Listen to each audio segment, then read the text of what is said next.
So we made a shelter to stay out of the sun and the rain since we can't find anything else. That's our first shopping cart covered in a tarp.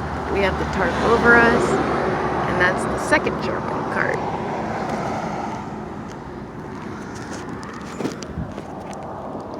Our new doggy. He found us. He was homeless too. He kind of asked us to take him in.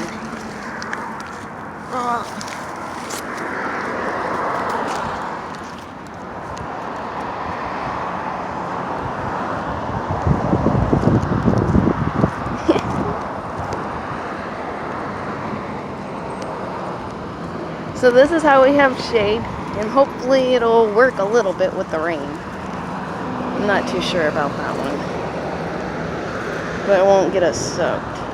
Heck yeah.